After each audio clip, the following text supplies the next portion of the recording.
शिवतीर्थावर फडणवीसांसह शिंदेंची संयुक्त सभा. ठाकरे बंधूंनी सभेतून केलेल्या टीकेला शिंदे फडणवीस का उत्तर देणार याकडे सर्वांचं लक्ष. उद्या महानगरपालिका निवडणुकीच्या प्रचारासाठी शेवटचा दिवस. 15 जानेवारीला मतदान तर 16 जानेवारीला कोण बाजी मारणार हे सिद्ध होणार. मनसे अध्यक्ष राज ठाकरे आणि उद्धव ठाकरे यांची आज ठाण्यामध्ये जाहीर सभा. जिल्हा परिषद पंचायत समिती निवडणुका पुढे ढकलण्यासाठीच्या याचिकेवर आज सुनावणी. अर्जातून 10 फेब्रुवारीपर्यंत निवडणुकीच्या मुदतवाढीची मागणी. ठाकरेंना अदानी चालत नाही पण चंगेज मुलतानी चालतो. राज ठाकरेंच्या टीकेला मंत्री नितेश राणेंचं प्रत्युत्तर. पिंपरी चिंचवड वाहतूक कोंडीमुक्त खड्डेमुक्त करणार.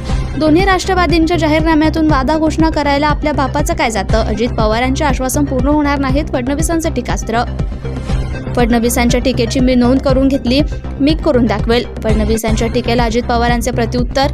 15 लाख रुपये देणार होते त्याचे काय झाले. पुणेकरांना दिलेला शब्द पूर्णपणे पाळणार, आम्ही आमच्या शब्दाला पक्के. फडणवीसांच्या टीकेनंतर सुप्रिया सुळेंचं उत्तर. राज ठाकरे उद्या पुणे दौऱ्यावर. पुण्यामध्ये मनसेच्या उमेदवारांना भेटणार. लाडक्या बहिणींना मतदानाआधी पैसे देणार का. निवडणूक आयोगाचे राज्य सरकारला विचारणा. मुख्य सचिवांना खुलासा करण्याचे आज आदेश. सूत्रांची माहिती.